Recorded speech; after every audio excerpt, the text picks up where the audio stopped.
Good afternoon, everyone. Well, it's good evening here. Welcome to Nature Folklore, where it's Nature Echoes on this Sunday, 25th of June, 2023. So thank you for joining me here. It's our weekly time of echoing news, stories, poetry, and art, and all this connected to Nature Folklore and our precious water, the holy wells, woodlands, hedges, and wildlife. And I've got a computer that's stuck on me, so excuse me for that. It's only just set up. Anyway, this is going to be a kind of bare bones Nature Echoes this time. And trust you'll enjoy it. I haven't got any photos set up. It's been a very lively week, very busy, and great days out touring around. Got Robin Hart Shepherd, who's a visitor here and taking advantage of any sunny moments to get out and about. So we just leapt in and I'm here broadcasting for you. And so hail, whole and holy good health for you all, for those listening. And I see the numbers are coming up, which is fantastic. And through this edition, I'm going to be focusing on a post-summer solstice reverence. And I'll explain more about that later. And also the latest of what's going on with the Journaling Nature Folklore course and other news related to what I do on the Substack there. And as usual, this Nature Echoes Live, the growing Nature Folklore video articles and photos library, along with the Journaling Nature Folklore course modules, they're all brought to you due to the kind subscribers that we have here on Nature Folklore on substack.com. There, that's the address. That's the link for subscribing. You can either go for the free subscription or get access to at least, free subscription gives you at least 40 informative Nature Folklore articles every year. But if you upgrade to become a support subscriber, this will include my Journaling Nature Folklore course. You'll get 20 course modules per year. And you can actually join the course at any time because it's a revolving course. It's not a linear one. And you get each year, if you go for a second year, you get some updates because I'm always building on this and adding to each module from what I presented the year before. And so, as I say, you can join at any time. And I'm trying as fast as possible to get going the seasonal online live workshops, trying to get one for each season each year. And hopefully we'll get a live collection where you don't have to be online. You can actually come and join us. The cost of being a supporting subscriber is €5 a month, or you can go for the 50% discount of €30 a year in your currency. So thank you all for your support, subscribers. That's why I'm still here broadcasting, because it helps me cover my monthly costs of hosting for that. So I've got the show survival pledge out of the way. It's sorted. And what lovely early birds are there. Nobody's commenting yet. Yeah, I see with the ticker going on that you are joining in, which is lovely to see. So any questions you've got, and say hello, say where you're actually watching from and who you are, and introduce yourself. And then I can say hi and everybody can say hello to you. So that'd be fantastic. So today on Nature Echoes, I'm going to be talking about something very different to what I do on the Nature Echoes. I'm going to be talking about the secret chambers of the heart, and doing that in relation to our connection to folklore. Now, my first echo is, as I say, it's not a new item at this time, but I'm talking about conversations that I've engaged in during this midsummer, and it's midsummer time, the time of the year when the days are the longest, the daylight is the longest. And the common theme at this time that people are talking about in discussions seems to be focused on enlightenment, generally to themselves and what they feel the opportunities are for enlightenment. And so what is the realm spirit flash of awareness and that spark that suddenly gives us this clarity that causes us to say, wow, I got some enlightenment, or this is a time of enlightenment. And for a moment, with this kind of experience, I think we may feel a bit superhuman because of that. And some people, they seem to identify this as being the presence of a god or a goddess talking to them, or an active guardian angel, or the voice of their invisible friend, or merely a very profound, clear hunch that's brought about wonderful clarity. And I've been talking a lot about water, as I always do on Nature Echoes, as I did with Nature Folklore. So it's a very frequent topic with me. And water conversations, I find they often manifest into conversations about the fairy world, the she, and the sharing of folklore, to use it to guide us and guide us through all of this enchantment and wonder. And this conversation has included how religions and even demands of corporate work structure seems to hijack our flow of thought, of enlightenment. It seems to control our and bring us into compliance. So do comment on that, how you feel about that.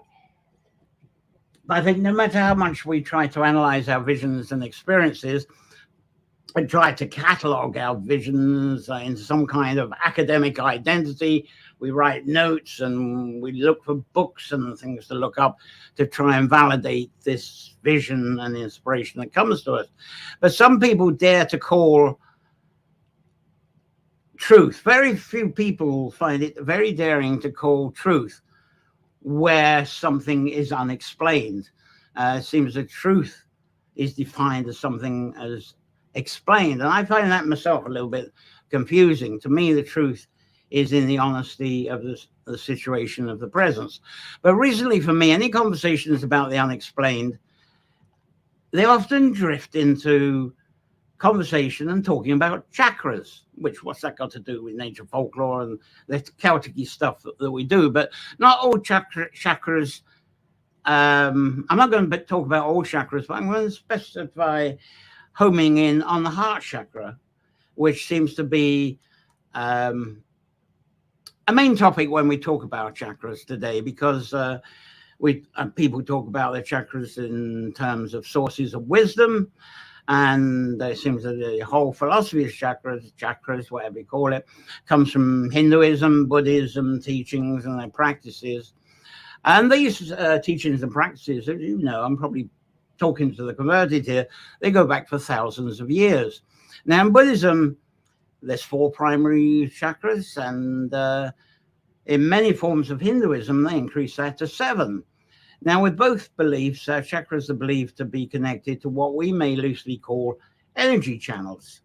And I think we may underestimate how the concept of chakras has influenced many medical practices worldwide, including the big pharma, the research and development that goes on in big pharma, in all medical practices, I believe. But we may be more familiar with chakras in relation to holistic practices, of course, such as yoga, mindfulness, sound baths, forest bathing, that type of thing. And I'm fascinated that the Sanskrit word of chakra actually translate, if you try and translate it through a Latinized English, it sort of translates out as wheel. And this seems to refer to the way the chakras resemble the spinning wheel of discs. That's how a lot of people seem to vision and try to explain. When I've heard people talk about meditation and chakras, that's what they come out with. But more essential for us is that between these wheels, it seems we can vision energy channels that connect them, and which allow what we may call energy. People have different names, but let's call it energy for now, that flow in between these wheels. Now, the concept of chakras to me is very compatible with how folklore, the folklore that covered it, how that works. And that's if you allow it to, of course. And by this, I mean nature folklore, which is what I do. And that to me, nature folklore is sustaining our relationships with the seasons of changing weather, changing seasons itself, and all kinds of other natural ebbs and flows that happen around us and through the entirety of nature. A lot of people often ask me, why don't I do the folklore about heroes? But to me, the hero worship in folklore, it just isn't what I cover. I'm not really going to go into that for now. But early Hindu concepts, they seem to believe in the coexistence of our physical temple body. I always call our body our temple body, though it must seem, I sometimes think I must carry a pretty strange temple myself. But yes, it is our temple body that everything happens within. And the Hindus say that this is in coexistence with what they call a subtle body. And our physical body consists of mass and It's visible to everyone. There's no mistaking our visibility to people. But of course, people who don't have sight, they can't see us, but they can feel, sense, and hear us as well. But what Hindus call the subtle body is invisible, and that includes identifying using our senses, our reactions, our emotions, and some say that's part of us. We connect with our spiritual selves and our spiritual side, our psychic being, even a lot of people describe it. Or to me, energy from the subtle body seems to influence our physical body as well. It's all vice versa, as I say. The Hindus say it's all interconnected and all works in parallel. The coexistence, to me, is very essential. And this is exactly how I approach folklore as well, especially regarding understanding and guidance of the she realm, which I often, whatever bit of folklore I do, the she comes into it if the water doesn't, or whatever she's named in other cultures, maybe sprites, fae, fairy, etc. So it's taught that the status of a person's chakras is the status of their overall health and well-being. Now, people interested in chakras and devoted to understanding them believe that chakras exist along the spinal column, going from the head to the base of the spine. And as I've already mentioned, the number of chakras seems to vary depending on the tradition that a person follows. There is the Buddhist tradition, as I say, 4 primary chakras. Hindus have 7. And then there's Western adaptations, which generally seem to stick to 7, but I've heard some people teach as many as 12. But I believe that all cultures have or have had an understanding of the realms or experience that Hindus and Buddhists have that they call the chakras. They just have different names and different ways of bringing the philosophy. And I say it parallels up very nicely, very well for understanding, as far as I'm concerned, with the folklore. Now, many people understand chakras as the foundation philosophy of yoga. And yoga, of course, has been around for thousands of years. But also, there's a philosophy, the chakra philosophy, what needs to be accepted. It's a philosophy that's forever evolving, forever changing, just like I understand folklore as being it's an invisible guide in the same way. And to me, folklore is always changing and evolving in a similar kind of way too. But there are compliance folklore people who will really fight to the death with me over that issue. But the Hindu and Buddhist traditions that become the basis of healing therapies connect to a set of beliefs they seem to know collectively as Tantra, and even as part of the Celtic Romance revival from the 19th century well into the early 20th century, and then showing its heads again, I think, through the cults of 1970s onwards. But the Celtic Romance from 19th century, early 20th century, not just exclusive to Ireland, but really this romance was right through Europe as well. And not only was it dabbling in the folklore, but it also dabbled in spiritualism. The occult seemed to drift into many of the Celtic Romance revivals. Even astrology is regarded as Celtic folklore as part of it, just as part of that. And I suppose, think about that. Think of someone you know that spread Celticism and involves in that sort of thing. It doesn't take long, I think, before you think of W.B. Yeats, perhaps the best known for doing all that as inclusion. But out of this, I think, came interpretations that I feel are very related to the Hindu-Buddhist relationship of Tantra. Now, to me, this is the experience of being in a space of land, and this is how I approach folklore myself, maybe an ancient woodland or beside a river, beside a holy well. With a lot of people, it could be in the middle of a stone circle, of course. And if you're in that situation, put aside, can you do this? Have you the courage to put aside human learned language and just rely on interpretation through being there and just relying on your senses? That are not words, it's invisible. You can't line words together or a sentence or a paragraph. Maybe you will later when you start journaling down.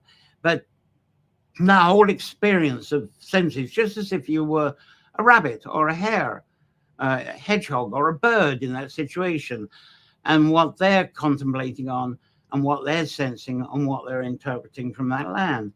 And to us, I think the folklore visions help to guide us a lot through that. So if we have the courage and trust to do this, the response and visions we get are quite incredible. It's as if we become clairvoyant of the land. And I believe this is exactly what the Buddhists and Hindus relate to as being tantric. I just want to focus a bit more on this, on what the Hindus seem to call, I'm not sure if I can pronounce this right, the Anahata, the heart chakra. It's said to be located at the heart, and its purpose seems to be described as helping a person connect with unconditional love. And when chakras are considered a therapy and a healer may extend chakras into the practice of Ayurvedic dietary and lifestyle recommendations, or into yoga positions that they share to promote energy flow, meditation, mindfulness to visualize the unblocking of chakras. Reiki, that's popular, and I interpret that as a form of chakra energy flow healing. And altogether, I seem to return to a vision of chakras being a vision of wheels of energy that mark places where the flow of life waves through. You don't actually see it. It's like a feeling that, as I was saying in discussion today, not a straight line that charges through this, but kind of vibrational waves that go through the chakra cycles. Now, many people, they seem to follow this and interpret their quest for spiritual enlightenment. And remember, I was saying at the beginning about the solstice time, people are talking about extra light, daylight, longest light day, a time for enlightenment. So the quest for spiritual enlightenment and understanding seems to be very much at the forefront, especially with people I've been chatting to the last few days. Now, to me, the nature folklore stories, especially when we're standing in such places on the land where the folklore seems to originate from, the landscape in that land, whether it's open land, up a mountain, in the woods, by the river, or by a loch, it has an incredible effect on us. And it's as if this experience first as a child, I experienced this first as a child, and this is what actually lured me into the folklore passion lifestyle in the first place. So focusing back on our so-called heart chakra, some gurus of this seem to speak of our threefold flame of life. And this threefold flame of life sealed into an 8-petaled chakra. But I think this has been a simplified definition of being what some describe as the hidden or secret chamber of our heart. Now, religious folks may describe the threefold flame as our divine spark, and that causes our heart to become a duplication of that divine spark within us. I've heard guru types, religious folks talk about that. But at least the heart is as if talk about, I think what, to me, the way I interpret it is that talking about the heart being totally in tune or in harmony of the heart of their Godhead, their goddess head, but all of this being a quest for the Tantra experience. Now, the threefold flame, as it's described, I've heard this conversation as being told of our soul or our spirit's intimate contact with the supreme source of all life. And I just make that simple again, being in Ireland, to say, oh, in contact with the she, the flow of the she. If you're in the Orient, the flow of the ki. But whatever it is and how you interpret it, it serves as a potential feeling that our life becomes very wholesome. Or some New Agers might say, we become totally secured in our own self-love. Now, some teachers of the three flames, they describe the colors that these flames have colors, colors being blue, yellow, and pink. But I'm not going to go down that road today. But one of the lovely things taught, I feel, is that if we let go and trust that so-called hidden or secret part of our heart, we can then sense and feel our actual reason for being here, for living.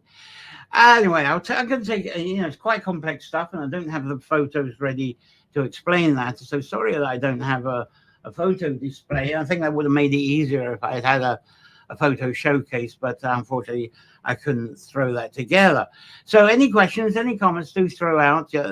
I notice there are people watching, just nobody commenting. So thank you for watching anyway. But I'd love to hear your opinions, the comments, even challenging some of the stuff that I'm saying, and we can get a little conversation going. So I'll continue this, and when you actually make comments or questions, I will come in on it. I'll break from what I'm saying. But during when I give and share folklore talks, I sometimes talk about how we're always umbilically connected to that one mother of the earth. Sometimes I'm talking about the kayak, I got this in the earth, even though Morrigan and the Morricured, but the mother that we're all born from, though physically our umbilical cord is cut, I believe that we do live umbilically connected to that one mother. And if you got my Bathing in the Phase Breath book, if you look in the Rowan, that song poem goes into that for a couple of verses. So that's umbilically connected to the kayak, the hag, and so forth.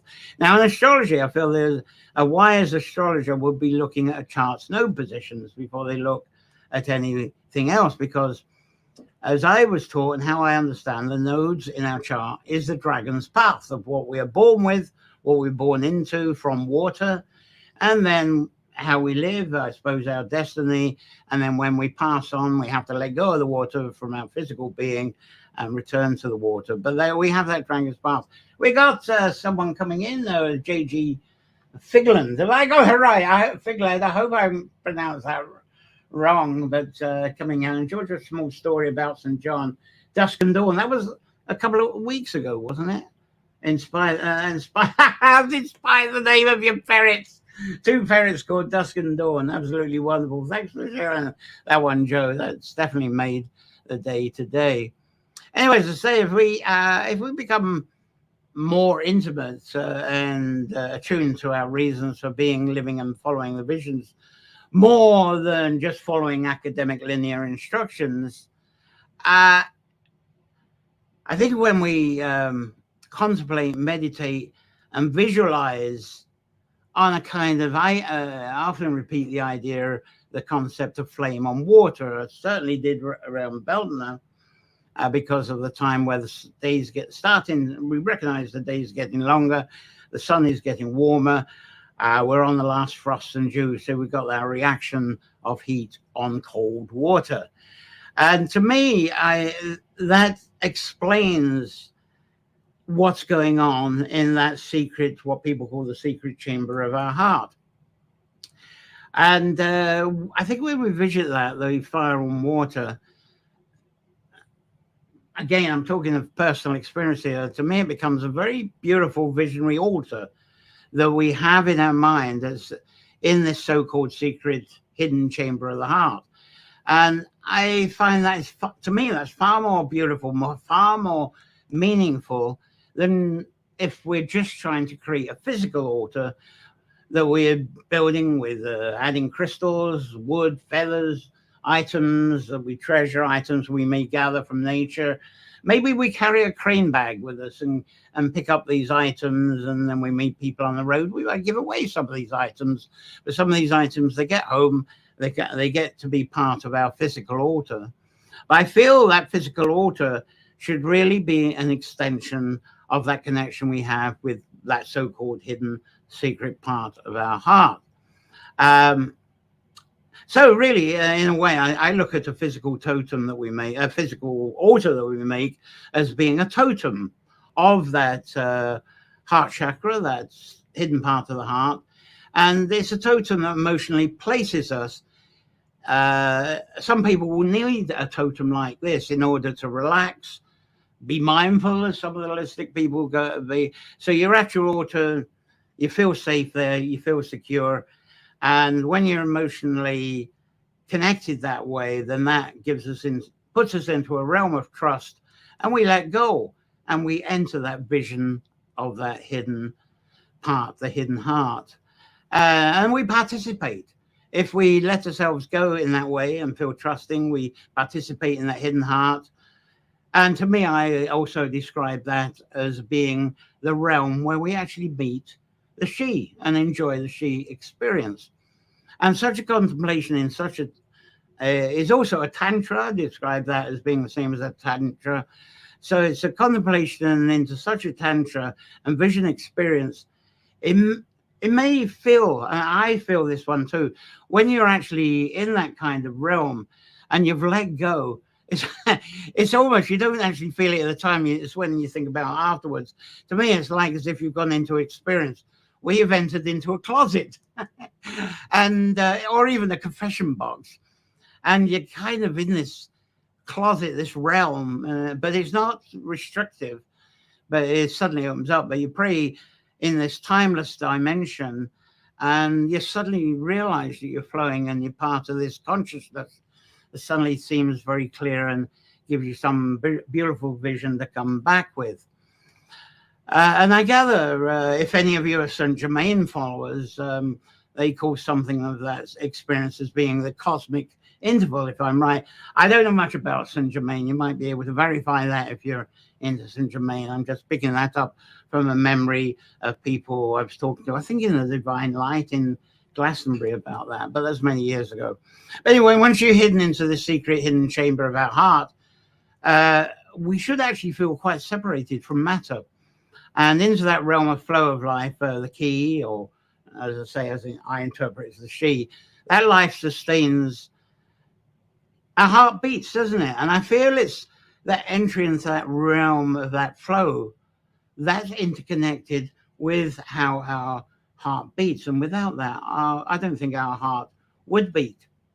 So I think that's why I think it's important to connect with that flow, to have that interaction. And it's in the same way where I believe that connect to the flow of the folklore, of the seasons, of the weather, etc., because it keeps us in our consciousness connected to what we can't see.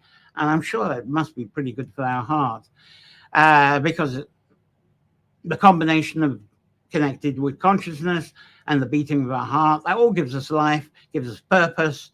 And some people that regard themselves as mystics may just describe that as being cosmic integration. That's another term I picked up from some guru somewhere. Anyway, I sometimes talk of ancient time leaders. And I say I don't hero worship on the folklore, but I think I can mention this a little bit, because the leaders, especially in ancient Middle East, but I believe it was the same very much in Europe, very much on what's the island of Ireland now. Later we start calling those leaders, chieftains, kings. And I've absolutely no idea why there's queens, why queens really get into it. Queens seem to appear when we start talking about the, where we go, say, to Crete, and we can't remember, a bit of brain fog there, the Crete mythology, the Minoans. You know, so queens seem to get an appearance on the Minoan, and also if you go further east, they get it. But it's mainly kings, isn't it?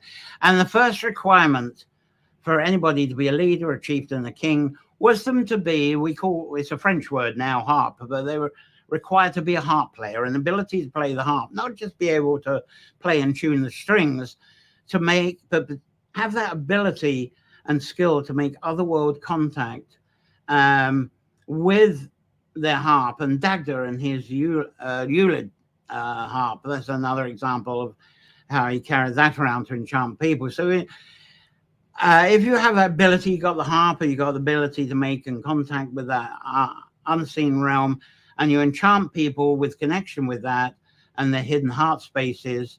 If you're leading, mentoring people into a connection with this direct consciousness that they need for direction, or it gives them direction. That's how leadership was believed to be defined in ancient times. Very much different to how leadership seems to be defined now. And one example of this, though, of course, it's been lost in translation. If you look into the biblical stories of David, they go into this, and even thinking of David with what you might know simply, David, in one moment, he's playing a harp. And if you go to some of the high crosses in Ireland, especially towards Carlow, what's that village called, where he's there with the harp. And then other times he's there as the king and as the leader, and then famous for his battle with Goliath. But the thing with David, with the harp, it shows the appointment there because he had that skill of connection with consciousness that he could use for leadership with the people. But alas, religions, later education, corporate living now, it all seems to have tapped into this as well, and evolved this into teaching, unfortunately, divisions. You got the religions thrive on divisions, creating divisions. Heaven and hell is division for a start, because through that it also generates senses of fear, but not only a fear, a trust in that religion or that order is providing security as well, because there's a lot of promises that, okay, if you follow our teachings and our doctrine, we'll make sure you're sheltered, fed, healing services, but you don't drift away from it, because if you do, the devil is going to get you, that type of stuff. But so I feel we all have the right to experience. I talk about the heart and connection to consciousness, and I have a firm belief that we all have a right to experience that sacred audience through our heart, that hidden chamber of the hearts. People say we all have a right to that, and not just leave it to the convenience of an elite chosen few. I believe that we're all naturally poets, we're enchanters, priests are what we define as priests.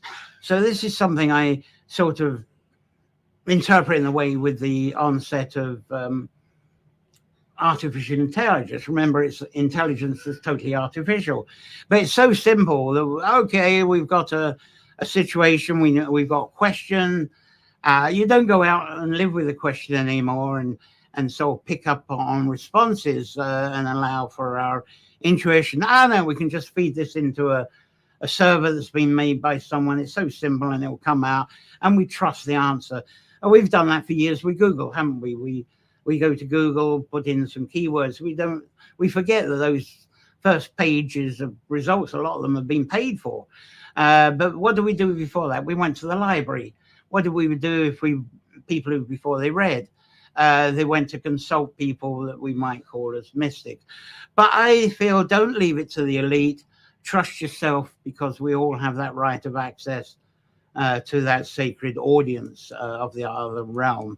So I'm in a bit of preaching mood. Sorry if that's too much, but make comments of your opinion on that. I'd love to hear and read on that. I think we all have that equal heart where the so-called secret chamber should not be secret. And that's why I hover when I say secret chamber, hidden chamber. They seem to be such silly words, really, but I don't know anything else. So they shouldn't be secret, though we may believe they are. And because I think the only reason we say they're hidden and secret, because someone claiming to be authority has told us that is so. But all lore is not really inscribed on parchment or in human-created books.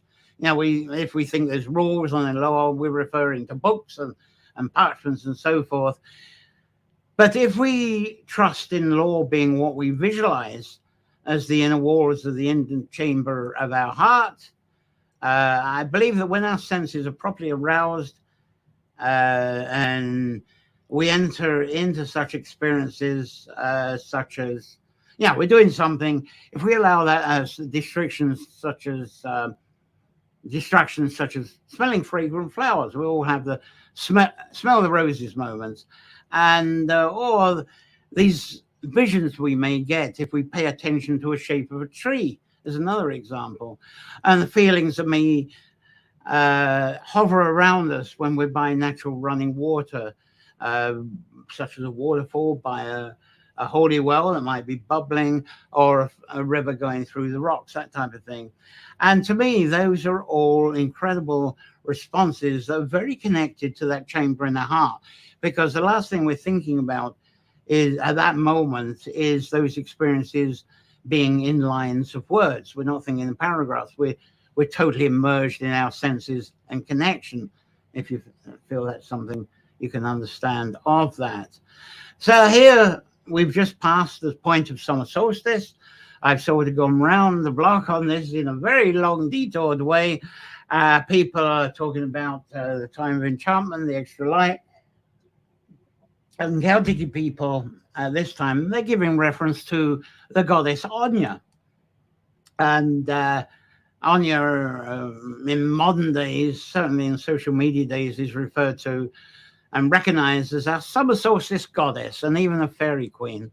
And many believe that the midsummer solstice is our permission to cross the veil into the realm of the elementals. And of course, we hear about that as someone too. And you should be hearing it for Bildner, you should be hearing it for Lunacy too. But anyway, let's stick to the midsummer solstice, permission to cross that veil into the elementals. Now, the fearful ones, people that are fearful due to twisted folklore and religious interpretation. I think one example I can give that it came into folklore probably from 16th century around this summer solstice time, where mothers would be very wary of what their children are doing at midsummer. They would keep their children in their home, especially the sons, especially children that are sons that are under 3 years old, because it's believed that within the summer solstice, that is, some people believe this happens at Samhain, but it's really more potent for the summer solstice, that's the time when the fairy folk come through the veil and they take the sons, the healthy sons, and exchange them for a sickly, ill changeling. So that's all, that's a real twist on the whole blessing of Anya to me. But through Anya, if we sort of dismiss that fear-mongering, we may develop into a relationship with a goddess, get past the midsummer and the Anya name. Suddenly the Anya sort of evolves into the name conversation as Grania. And Grania we associate with the ripening of crops, from the green of now into the gold that there'll be around Lunacy. And then during that time, let's not forget the words that come out of Grania. We got grain, we got a granary, we got grange, where grange is an area where threshing used to take place. So we've got these words that are associated with Grania as well in our language. But along with this, from now until Lunacy, we've got our own heart fire that I've been talking about. It seems to be awakened, it seems to be alive, and it's coming into action with all this abundance is happening. We become very aware. Suddenly, I think this is a time of year a lot of people have incredible confidence in life, especially if they live and work in a rural setting, because we're getting close to the next first harvest time. This is really the home run for the harvest, and the harvest sorts out a lot of issues. And so I think the summer solstice is a wonderful time for reclaiming parts of ourselves, the flow of life nourishing us before now that we're beginning our journey towards the harvest. And then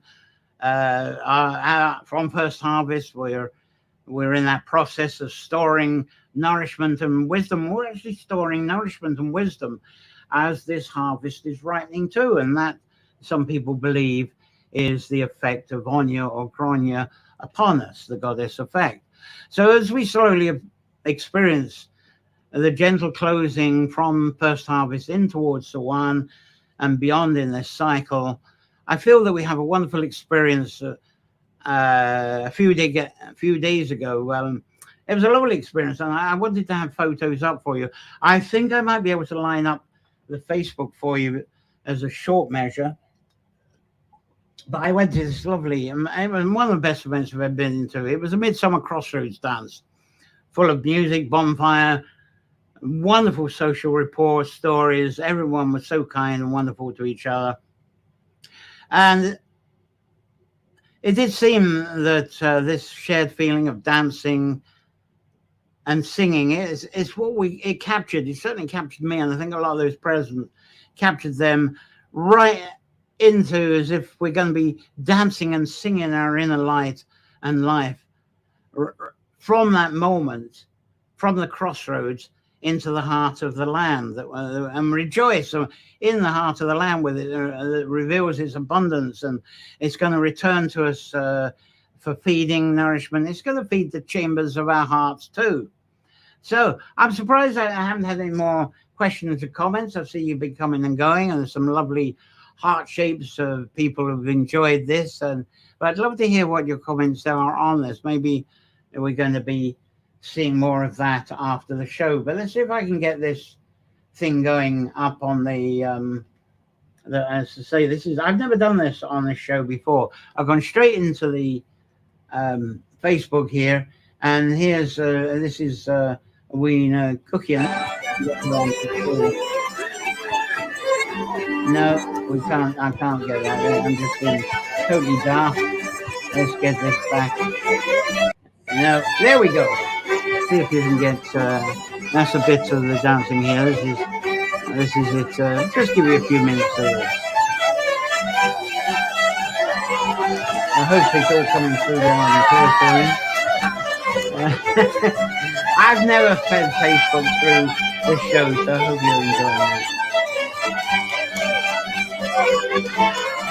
And there's Edwina going to do her bit there. You get see a little bit of her amazing skill of that.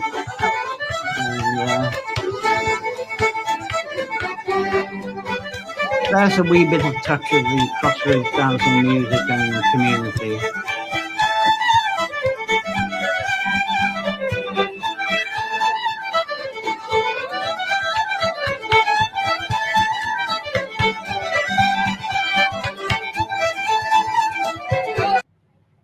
Right, that's it. That was just an afterthought from me. I trust a few minutes you found a little bit entertaining there. A little bit different. As an experiment, I hope it came across to you okay. And so thank you for watching Nature Echoes this evening. Very bit different. If you enjoy what we share through the Nature Folklore channels, there's the address on the Substacks. I'll say subscribe there. There's a free link, the free tier. You get at least 40 very informative Nature Folklore articles each year.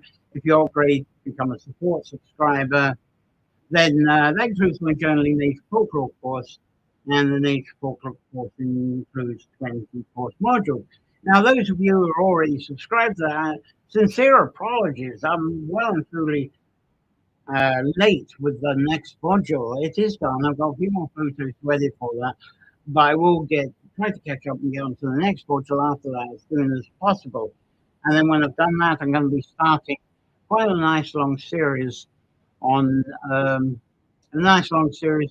first harvest, and that starts off with the bilberry picking and the connection on that. So it's a lovely thing. And then we've got JD Big Lad, who's live again with some other wonderful comment. Oh, I think I've already said that small story.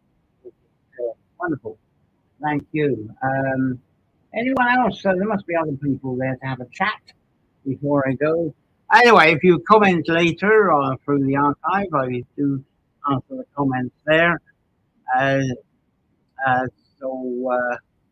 continue through being a subscriber in Nature Folklore, €5 a month, or get a 50% discount, €30 a year in your current sale. A lot of people are now saying you're undercharging. So I'm going to be thinking about that, I think. Anyway, thank you for your support. That's why I'm still here, able to broadcast. And coming up on next Sunday, the Nature Echoes, it is going to be an interview this week. Hopefully, I'll try and line it up for next week. There may be a little bit more on Nature Echoes that we tree themed. It's going to be some more water, of course. But thank you. I've enjoyed sharing this very different, very unique Nature Echoes this evening. And after the broadcast, do keep commenting, and we'll keep coming back and answering your comments and your questions. If you're watching, nobody's come through from YouTube today, but anyway, or have they? No, I'm getting someone through YouTube now. Click the bell icon to subscribe and to be reminded of the next Nature Echoes. So do enjoy a safe week full of wonder, inspiration, and enchantments that comes from the presence of water woods and all these lovely mysteries of nature. So that's about all I've got for you. So until next Sunday, I hope you return then. I hope more of you will be more chatty then. So play well. And that's all I've got for you today. And I hope you had a wonderful weekend and have a very joyful and easy, exciting and wonderful week. So that's me. Bye-bye. Very good. Thank you. So that's we've gone blank on the screen here. And so much for my finished here. So bye-bye. Thanks very much.